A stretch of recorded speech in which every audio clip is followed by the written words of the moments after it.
One of the first questions I ask with coaching clients is, what if the normal that you're living in isn't your normal? What if it was never meant to be the normal that you're living in? And if they're willing to challenge that, if they're willing to just question that, then man, the opportunities for transformation and growth become endless. Hi, friends. Welcome to Productive Joy. We are in for a treat today, and Rick and I go way back to like 5-10 minutes ago, and we know all kinds of things about each other already. I cannot wait to introduce you to him. But before I do, I need you to follow this podcast because the more you follow, the more you share it with others, the more people see it. And that is definitely a goal of Productive Joy because I believe we all need a little more productive joy in our lives for sure. So I would like to introduce you to Rick Torrison. Rick is lots of fabulous things. He is an influence creator. He is a potential unlocker. He's a coach. He's a speaker. He is a dog dad to Oakley, who sometimes likes to throw up at his feet Oh, while he's on the phone with people. It's not cool. So hopefully that won't happen today. we're good. He has also been a husband for 34 years, and he and his wife love to travel. Their favorite place is Rosemary Beach, which happens to be one of the most beautiful beaches in Florida. Not too terribly far from us, but very gorgeous. They love to travel and eat, and they have 2 adopted grown kids, and they like to cold plunge because they're into all things health. And he's our guest today. Rick, welcome to Productive Joy.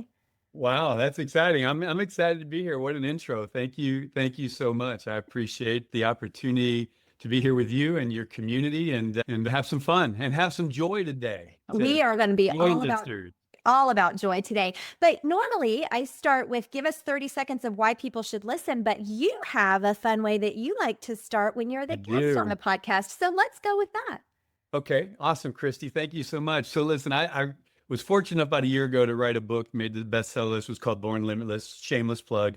But my life has been around really calling life into people, right? And helping them discover limiting beliefs, break through those limiting beliefs into a limitless mindset to where they can accomplish anything. But in my research and studying, I like to ask a question. And so the question I would ask you is, if you don't mind sharing, what is a limiting belief that you had in your journey to get to the success that you're at, all the amazing things that you've done, being this game-changing human that you are and all the joy that you bring and the things that you're involved in. But I think we all have limiting beliefs, things that kind of go in the hidden places.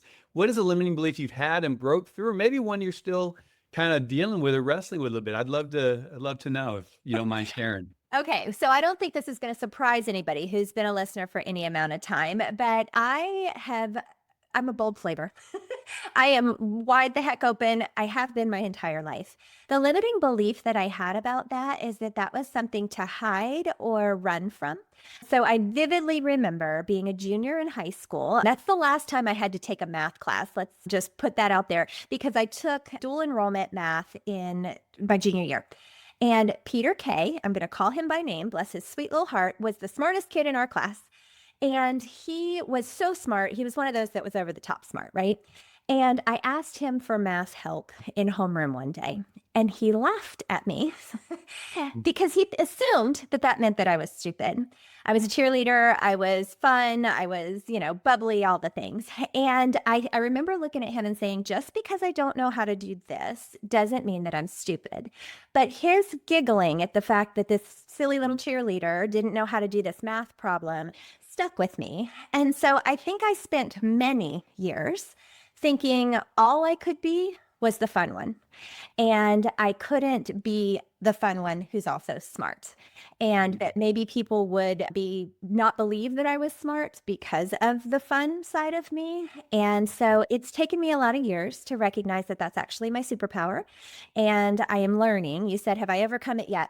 Probably a whole lot more than I had 10 years ago, but I still have to work on it.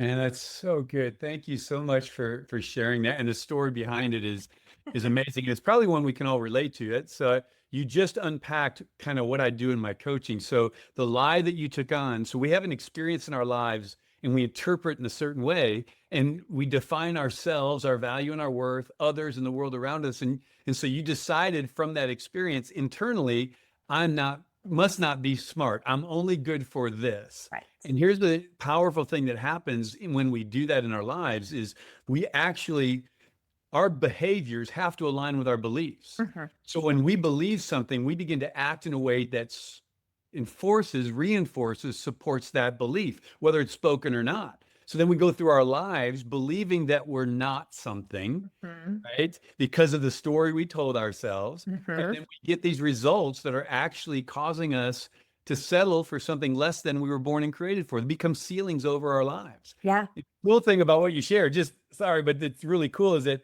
that lie created a ceiling over your life. But then when you recognized it, you reframe the story, you replace the limiting belief with a limitless one, and then man, the ceiling's gone, and now you're walking in this amazing life, impacting so many people with the things that you do and bringing joy to so many places, right? And that would have been lost if you never recognized the lie and replaced it with the truth, and then now look at your life. So anyways, I'm blessed that you shared that. So thank you.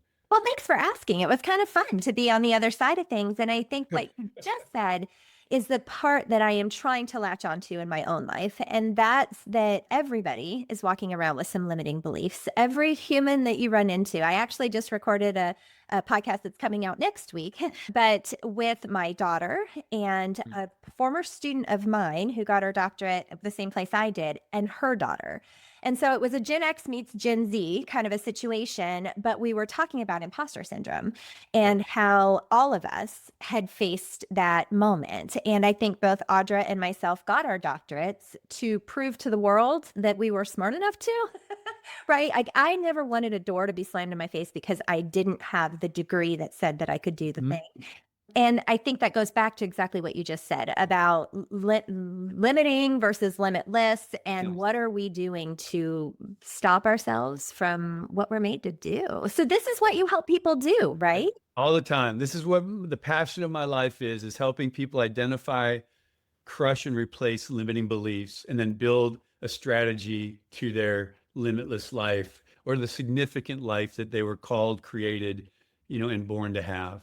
And too many people settle for too much less. Yeah. Right. And no, it doesn't matter how successful you are in areas there, like you had said, we all still struggle with these limitations. And the challenge is we've held a limiting belief for so long, they typically happen that we started calling them normal. Mhm. Once you call them normal, you don't try to change them because you just accepted it as your reality. And one of the first questions I ask with coaching clients is, what if the normal that you're living in isn't your normal?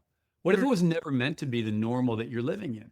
And if they're willing to challenge that, if they're willing to just question that, then man, the opportunities for transformation and growth become endless because and if it's normal is normal, okay, you've lost nothing. Yeah. What if that normal is actually based on something that isn't true and you've settled for something less than you were called, born, and created for? Why do you think we do that as humans? Why do you think we end up underestimating what we're capable of or not quite recognizing that we are limitless? What stops us? Man, that's a great question. I think there's a lot of different answers. I think it's going to be unique for people, but it has to do with our story and how we interpret our life as we go through, right? And so mm, we have experiences in our lives from birth when we're not in control of things, but still even in the womb, right? There's Mhm. experiences that we go through, that we experience, that happen to us or through us or however they might happen. And how I think a lot of where these limiting beliefs come from and how we end up in these places is the narratives that we tell ourselves, the stories that and they're typically not out loud stories. Right. They're typically these internal dialogues that we are having to tell ourselves to help us understand circumstances, environments, situations that we are in or that we go through. I talk about, when I first realized this limiting belief thing was when I was trying to propose to my wife. We're a little older. I was 25, she was 28, and I decided this is the woman I want to spend the rest of my life with. And I was like, man, this is it. And this is a big deal for me because this was not my pattern. And I thought this one was it. And the day I'm a romantic, right? And so I woke up on a Saturday morning, literally woke up on a Saturday morning and said, you know what? Today I'm either going to get engaged or I'm running away. Mm. That- That's a That's, pretty, I mean, that's a bold. that's literally what was in my head. 'Cause I knew I couldn't keep playing the game I was playing because it was going to end up hurting her, me, and everything else. So I either had to jump all the way in, or I just had to pull the plug like I typically did in so many relationships. Mm. And I made a choice at that moment. I'm going all the way in, right? And so I go to the mall. I find a ring. Literally, the mall opens at 10. I go. She doesn't know. I wake up. I go find this ring. Now, to get the ring, I had to fax. For those that are young enough to know what a fax machine is, or old enough, I faxed from the jewelry store to the bank an application to get a loan to get money to buy the ring. Oh my gosh. Sitting there for an hour waiting for the fax to come back. I get approved. So now I've got $3,000. I find a ring for $2,500. I got $500 left. I'm walking out of the mall. I'm going, how am I going to propose? What am I going to do? And in the window as I'm exiting, there's a pet store. And in the window was a little kitten. And the kitten was up against the glass, just kind of meowing, right? And I thought, that's what I'm going to do. Oh my goodness. Purebred. It cost $500. So that was my whole deal, right? Anyways, long story short, I took the cat, put it in the box, got home. I wrapped a towel around it and stuck it in the guest room, bathroom sink, under the sink, because I needed to go talk to her dad. So I go do that. The cat's hidden there. I take her to our favorite restaurant, and then it happened. I made her so mad that she ended the relationship. Oops. I mean, like, seriously. And we're driving home in silence. She's figuring out how to just, I gotta Done with go. you. And I'm in my head going, I mean, seriously, what did I just do? Because I did it. She did nothing. I did what I had done for 25 years, right? As I sabotaged the relationship. And I couldn't figure out why I did that. And so, again, long story short, it's what happened is in my process. So I fixed it. I got back to the house. We didn't talk much. I was like, man, I still got to go after this thing. I got to write this thing. So I go get the cat out from under this thing. It was still alive. Thank God. Later, I don't know what I was thinking. I put the ring on its neck. I knelt down and I asked her to marry me. And she cried. I cried. We said, man, we'll work this out. This is not what I wanted. I apologized. And, we went down that road and we've been married for 34 years. It wasn't always easy, but here's the point I wanted to make from what you asked. I started asking myself a question. Why did I do what possessed me to do this? And I had a good coach in my life at that time that was really a helpful mentor and coach and knew how to ask powerful questions. And he took me on a journey of asking me some questions. And again, what I found out was at 6 years old, my mom was a single mom, me and my mom and my gram. And my mom worked several jobs to take care of me. And so she had to get help taking care of me. Sure. So she got a babysitter. Well, mom trusted the babysitter, so I trust the babysitter. 6 years old, when the abuse started, I didn't know what to do, where to go, who to talk to. And what I found out is during that season, I interpreted that experience in my life that I had no value and worth. Mm-hmm. Women just wanted to hurt me, right? I went through this narrative trying to reconcile what was happening, not having anyone to really talk to. My mom trusted, so it must be my fault because mom wouldn't put me with a babysitter that wanted to hurt me. So all of these things are playing out as in a 6-year-old's head, not that mature, but they're going through. Sure. So I basically determined I have no value and worth, that I'm a mistake, that I'm not worthy to be loved, and the women want to hurt me. So imagine at 6 years old going through that. Yeah. And then living my life with that belief. Ugh. So from that moment on, I went through a wake of broken and damaged relationships as I grew old, teens, 20s, college. And I look back and there are these women that I was the abused, but now I was becoming the abuser. Yeah. Not the same way that I was abused, but I was still abusing the relationships by making sure that I was going to only get what I wanted and make sure they never got close enough to hurt me. Yeah. So now I meet this woman that I'm going, man, I want to spend the rest of my life with her. This is different. And I sabotage it because of the limiting belief, the lie that said, do not let her close. I'm not worthy to be loved. And she just is going to hurt me. So when I went back and told the story that what happened was real, horrific, wasn't okay, but the narrative was a lie. Mm-hmm. And so I retold the story. I wasn't to blame. I'm not bad. I didn't deserve this. All women don't want to hurt me. This one woman did, but not all. In fact, women are meant to be helpmates to me. We're partners. They're a blessing. So when I reframed the narrative, took the lies and replaced them with truths and declared those truths, now my behaviors began to start aligning with this new reality. And so I was able to then start walking out a healthier relationship with my fiance who became my wife. Now, it didn't happen overnight. Our first 10 years were difficult, Yeah. but it was there was a chance for us to make it because I had identified the lies, replaced it with the truth, and now my actions are beginning to reinforce that. Yeah. Now, there's a lot of words there, a lot of stuff, but does that make Oh my sense? gosh. First of all, I'm so sorry. And it's just, it makes you as a mother mad. It makes you as a human frustrated. Like, what is wrong with people? But thank you for sharing it, Yeah. because I guarantee you there are people listening right now that although that wasn't their big T trauma, they had big T trauma 100%. at some point, and that big T trauma has turned into a blockage within them that, like you mentioned, a ceiling, right? Like it's that glass ceiling. It's that this is as good as I'm ever going to get. And I know in my interactions with humans, I run into a lot of people who are hurting because of things that happened in their childhood, things that happened in their young adulthood, things that happened yesterday that are defining their worth. But you mentioned worth a couple times, and I'm going to camp out on that for a little while. I know Jamie Kern Lima's book. Yes. I learned a lot from that. Is it up there? Yeah, that's right. Thanks to my bed. And the reason I love that book is because it's the reminder that you don't earn your worth. You are given your worth. You were born with your worth. Yes, come on. This woman took it away from you at 6, and it took you until mathematically early 30s or so to get it back, right? Maybe late 30s. And for those years, you didn't realize that worth was something you still possessed. So how do you help people get from the I'm not worthy of anything to dang it, I am, and I didn't even have to earn it? Yeah. Well, I mean, it goes back to kind of what I've already said. It's you can't help someone that doesn't realize they're drowning, right? And so I've been gifted in a manner that I see and feel. I have a lot of empathy. I'm an empath. I can see and feel energy of people. And I look at, because of my journey, and I have a faith is an important part of my world. I didn't grow up that way, but that was another thing with my wife.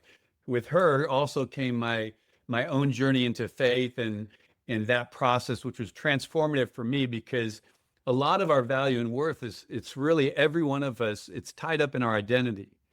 Right. And so when we don't truly understand our identity, like Jamie talks about, this idea that it isn't something you earn or get, it's something you already have. My identity was determined and set before I was ever placed in my mother's womb.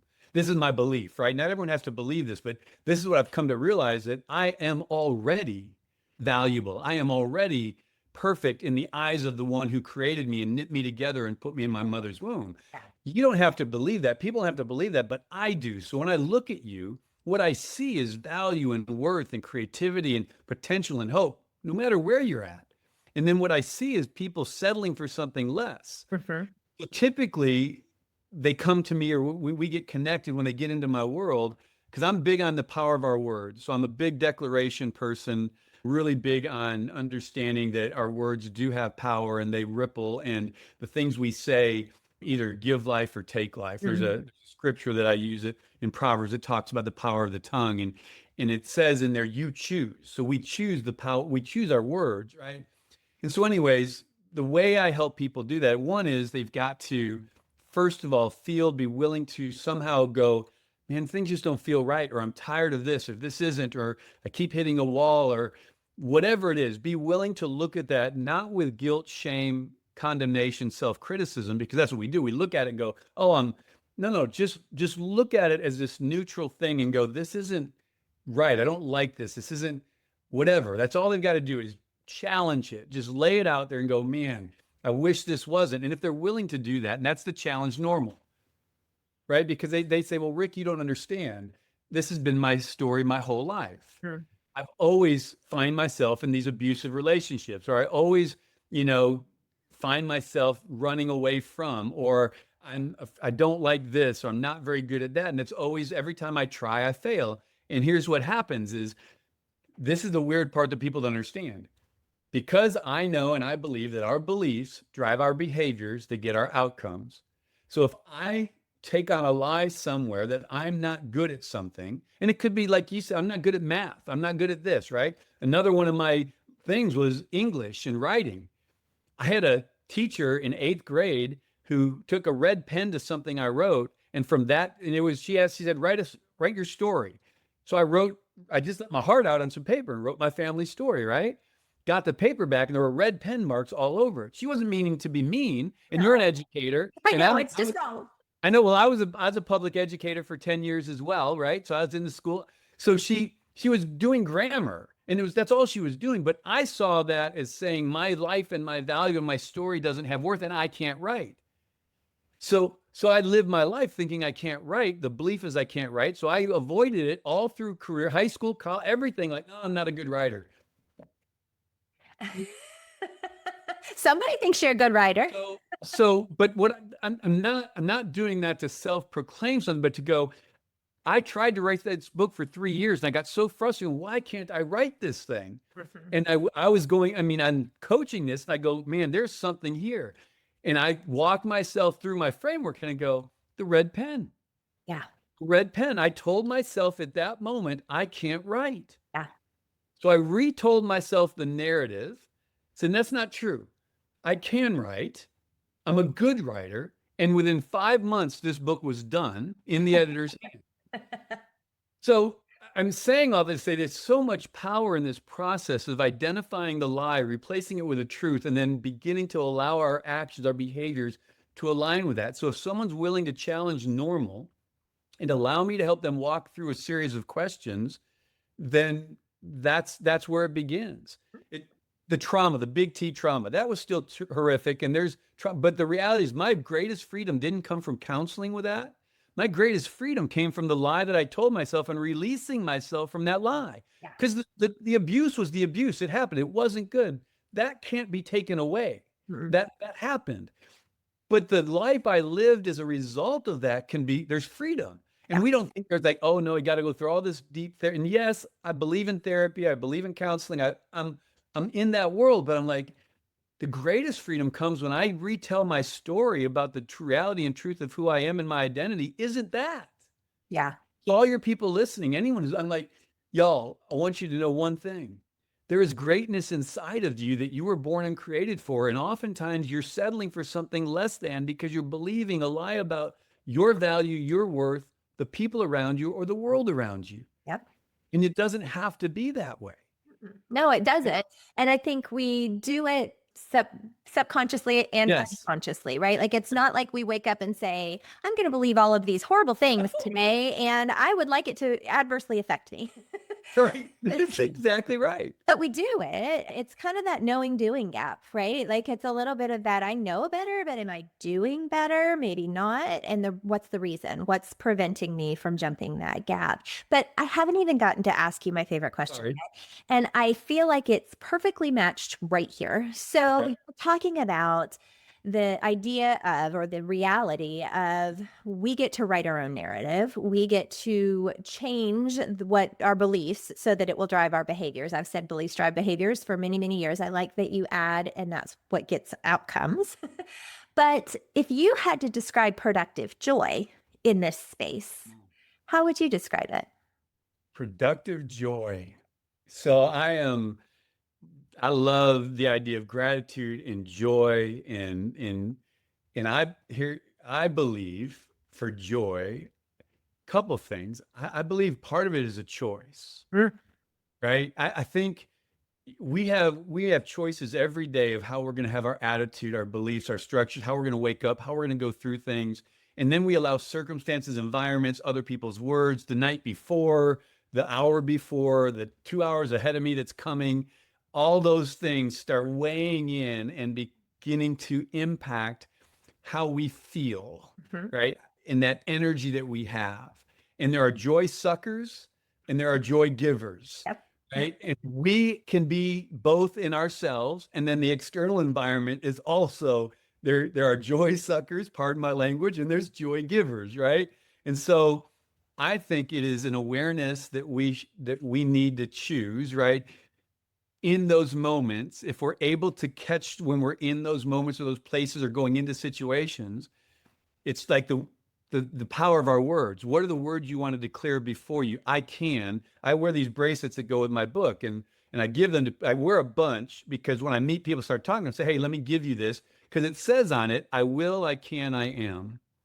So it's a anytime we have that negative thing. So when I think about productive joy, I think productivity is the outcome of a joyful life, Mm. right? So when I live joyfully or choose joy, even in the hard places, because I think some people, and I'd love to hear your take on this, Christy, is that some people probably think, well, how do you have joy and sorrow or heartache or challenge, right? They can't be the same. No, I believe I can be going through hard things and still choose joy in the hard things Yep. because it isn't based on the hard thing. It's based on a choice I make in the hard thing. Mhm.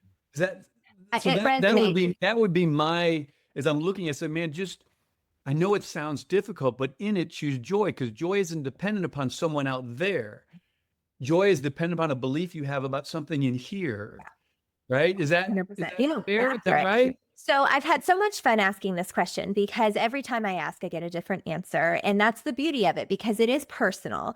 But joy is a choice is almost always mentioned because it's not just that I'm happy, right? Like happiness is fleeting. Somebody actually just said that the root word of happiness is hap, and that is temporary.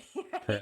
But the joy being a choice, absolutely. But the joy in sadness and the productivity in sadness is super important to recognize as Mhm. well. So that's actually the title of one of my episodes. I interviewed a friend who lost his job and really his identity with it. It was very unexpected. And so productive sadness for him was going through the gross and recognizing that he could still see light, right? He Yeah. could still be joyful. And so to me, what you're Like that. doing is you are creating the ability for people to find the joy in the moment, even if all the yuck happens to get them there, they're able to overcome that adversity, whatever it may have been, rewrite the narrative, and come out on the other side limitless. And I think it's absolutely beautiful. So if somebody wanted to find you, your books, your stuff, how would they do that? So I am in this. So I've been living my life. My wife and I are in our 60s. We're transitioning to really want to ask a different. As you get older, you'll know this, right, Christy? We start asking different questions about our lives, right, and about the value and worth and legacy. And so my wife and I have been asking that question for a while, preparing us for where we are now in our lives to really want to give back and add value, right? It isn't about the grind and the build and the grow. I still love that. Still want to make money, but we're in another place that says, man, I don't have to have that be the driver. And so I say all that to tell you I'm in a transition from the wide end of the funnel doing everything to going, man, what are the few things I can do and where Right. can I have the greatest transformational or sustainable impact in people's lives? And so what we've done and what I'm doing now is I have taken my 40 plus years of business ministry. I was a pastor for years. I was an educator. I've had a leadership development and training company, communication, coaching, all the stuff. And I said, okay, I'm going to take all of that and put it into a repository in one place, which is an app. So on by the time they're listening to this, I'll have been launched for 2 months probably or a month, but the app is coming out for us in real time as we're talking today in 2 days. Right. And so I'm excited. So everyone's going to feel that excitement in here to call people and say, hey, I would love for you to go to this app, and it's called Living Limitless. And we'll make sure there's a QR code and the information there. That app is my life's work that I've sold and built and done that I'm giving to people in the app. But what's really, really cool about what I'm loving is I've created a chat bot, a chat GPT, which is the Rick bot. The Rick bot is a clone of me that I have been educating the brain for 6 months on my whole life. Everything, every aspect of it, everything I've ever done, I've digitized and put into this Rick bot.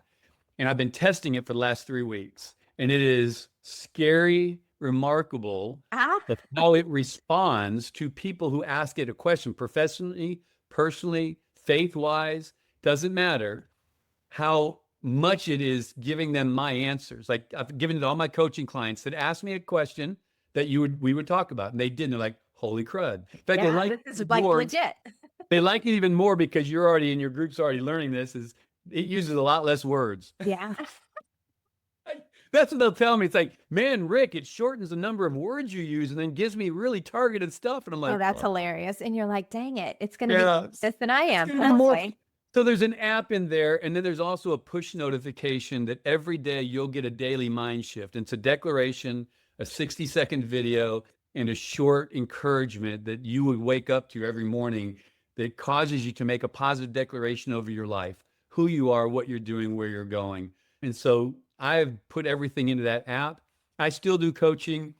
That's all within there, and it'll come out of there. And then we built a private community, got about 1,000 people in it right now that engage. And that's all about people heading in the same direction, encouraging one another, masterminding together, sharing life, and really helping to call out the greatness that I believe is in people. So the app, Living Limitless, and really the social media is my Rick Torrison would be Instagram and the YouTube, but they always say one CTA. So download my app. But if you just want to get into my world, it's the social media stuff. We can put that in there. Connect with me through that. That's how I'd ask people to come into my space if they're interested, want to learn more. My book's in there, and that would be a great place to just get connected. Well, I love that you are keeping up with the times, recognizing that there are ways to multiply us, right? I do Scary. appreciate my own personality, and I recognize that that is my superpower. And there are ways to put that into the AI space and get a little bit more productive joy out of that as well. Well, Christie, it sounds just like me. You can put your voice, so when people can talk to it and it talks back, they're like, oh, this is even scarier because it's my voice. Yeah, and the same thing with the images, right? So anyways, so come on, Christie, jump in with that superpower in there and let's go.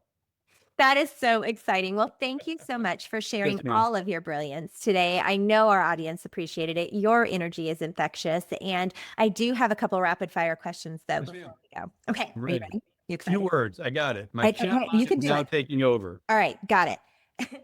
What is your definition of fun?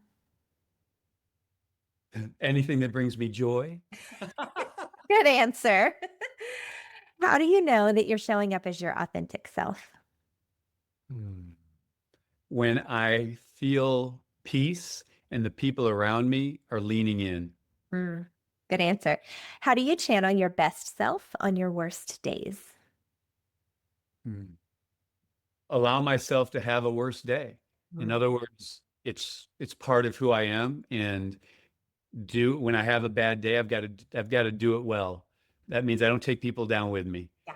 Right?